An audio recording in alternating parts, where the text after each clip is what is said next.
Mi chiamo Asat e questo non è il mio vero nome. Non ho ancora 30 anni e sono un criminale. La violenza non è mai stata un'estranea nella mia vita. Fin dall'infanzia la mia vita è stata legata alla paura, all'instabilità. Sono cresciuto in una famiglia disfunzionale. Il mio patrigno usava regolarmente violenza fisica contro me e mia madre. Beveva, diventava aggressivo. Casa non era un luogo sicuro, mia madre non mi proteggeva.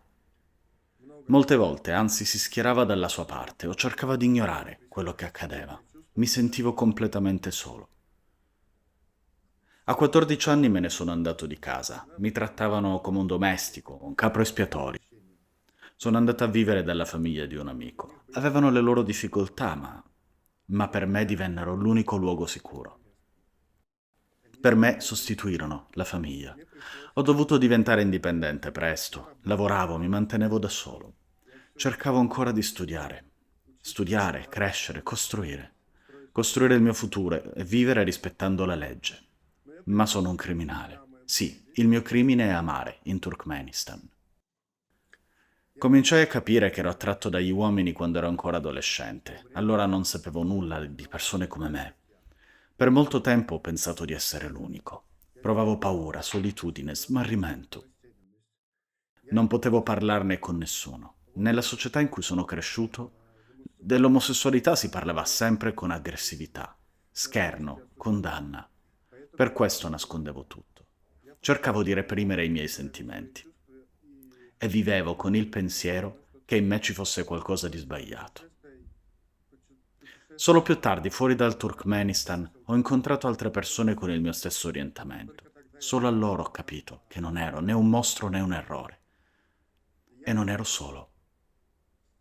Ma la paura non era diminuita. In Turkmenistan la paura non resta solo dentro di te. La paura bussa alla tua porta e ti chiude in una cella. Essere gay nel mio paese significa vivere con una condanna sopra la testa, ancora prima che, che inizi il processo. L'omosessualità è punita con il carcere e in carcere le punizioni sono le più dure. Per questo ci nascondiamo. Controlliamo le nostre parole, il nostro comportamento, il nostro corpo e abbiamo paura dei vicini, dei conoscenti, della polizia, degli agenti, dei servizi di sicurezza, degli amici e degli amanti. Un giorno un amico mi chiamò e disse che uno dei nostri conoscenti era stato arrestato. Persone delle autorità ci sorvegliavano. Chi collabora con la polizia ottiene dei vantaggi temporanei. Così le identità di 13 persone oltre la mia furono esposte. Poco dopo fui contattato da degli agenti delle forze dell'ordine. La paura mi perseguitava. La paura mi perseguitava. Mi ordinarono di presentarmi alla stazione di polizia. Era chiaro che fosse per il mio orientamento sessuale. Sapevo che se fossi andato non sarei tornato mai più. Raccolsi in fretta le mie cose e mi nascosi. Vennero a cercarmi a casa e al lavoro. Cercai aiuto, ma fui aggredito da alcuni conoscenti per l'odio verso il mio orientamento sessuale. Persi un dente. Non potevo contare sullo Stato, non potevo andare né dalla polizia né in ospedale, non potevo fidarmi degli amici, né dei parenti.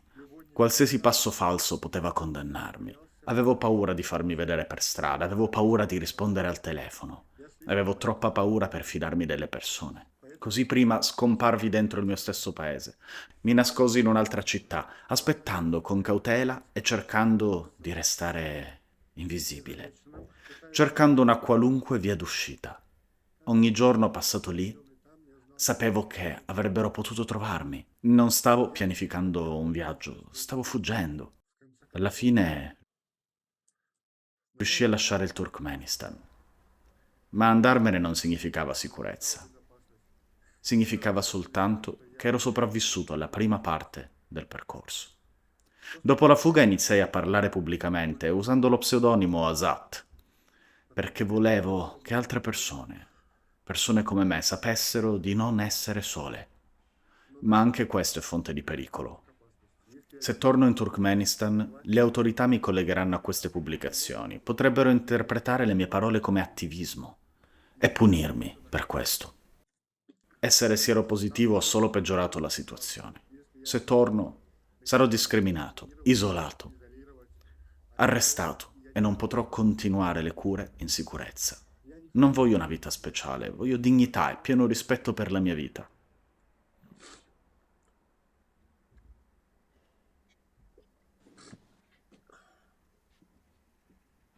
Voglio vivere senza paura, voglio continuare le cure, voglio lavorare, costruire un futuro. Forse creare una famiglia, sentirmi al sicuro.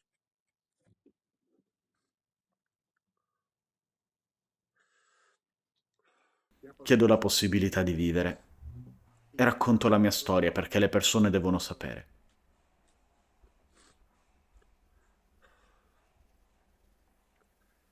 Perché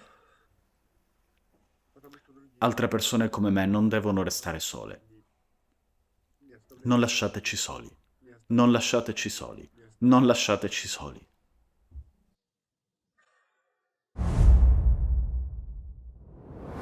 Come Asat, tante persone in questo momento sono a rischio.